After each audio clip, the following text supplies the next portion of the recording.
approcher, la lumière est mon sauveur. Je ne crains rien. Il est mon rempart et mon ferme soutien.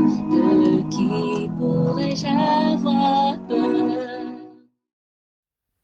Shalom, nous avons aujourd'hui la croquette biblique numéro 238 tirée de Job au chapitre 24, le verset 1. Il y est écrit: pourquoi le Tout-Puissant ne met-il pas des temps en réserve? Et pourquoi ceux qui le connaissent ne voient-ils pas ses jours? Ainsi va la vie. Parce que voyez-vous, le même Job qui il y a quelque temps en arrière célébrait, magnifiait, exprimait sa confiance en son Rédempteur, est le même Job qui là maintenant est en train de se plaindre. Et alors que nous entamons ce chapitre 24, où il y a la suite du discours de Job, on va le voir, Job va de nouveau se plaindre. Il va de nouveau questionner Dieu.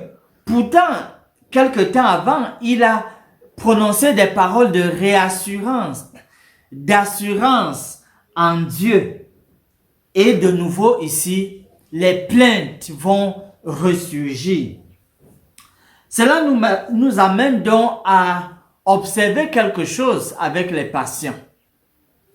Aujourd'hui, vous pouvez leur rendre visite et vous allez observer qu'ils ont le moral haut, qu'ils disent des paroles qui prouvent qu'ils tiennent le coup. En tout cas, tout semble aller pour le mieux quand même.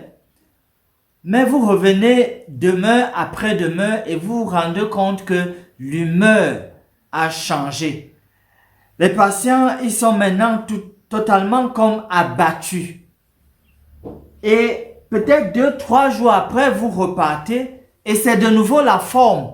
C'est de nouveau l'optimisme, l'assurance. Si vous prenez le temps d'observer, entre la première fois où le patient avait le moral et la deuxième fois où le patient a été comme bousculé, vous allez vous rendre compte que quelqu'un a dû passer par là. Quelqu'un a dû passer par là et prononcer une parole ou alors faire quelque chose qui a abattu le patient. On peut donc le voir. Un petit mot, juste un petit mot, est capable de changer les émotions du malade, changer les sentiments de son cœur, changer son expression faciale. Juste un petit mot fait toute une différence en bien ou en mal.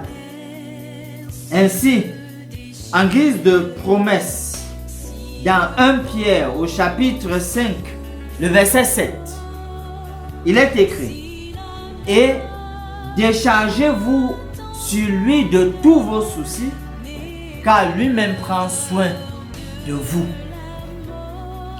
Lorsque vous avez eu le moral haut et vous avez avancé, vous avez vu que voilà, ça vous permettait quand même de mieux faire face à la situation désastreuse, difficile. Et qu'à un moment donné, quelqu'un en contact avec vous fait une chose ou prononce un mot qui est de nature à totalement provoquer l'angoisse dans vos cœurs, il serait mieux, au lieu de laisser que cette angoisse s'installe, il serait mieux de vous décharger de tous vos soucis entre les mains du Seigneur, parce que lui, il prend soin de vous. Si vous vous habituez à faire cela, vous verrez que votre morale peut toujours rester haut, votre confiance rester toujours solide en le Seigneur. Tenez bon, alors que nous finissons par ce mot de prière. Seigneur, nous élevons ton nom très haut. Nos yeux sont sur toi. Tu es l'auteur et le consommateur de notre foi. Loué soit ton nom.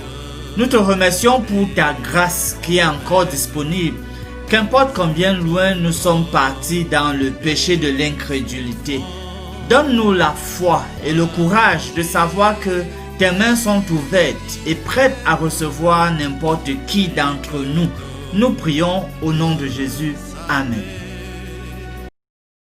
Mon âme espère en l'Éternel. Mon âme espère en l'Éternel. Qu'un chant s'élève au Dieu du ciel. Qu'un chant s'élève au Dieu du ciel. Mon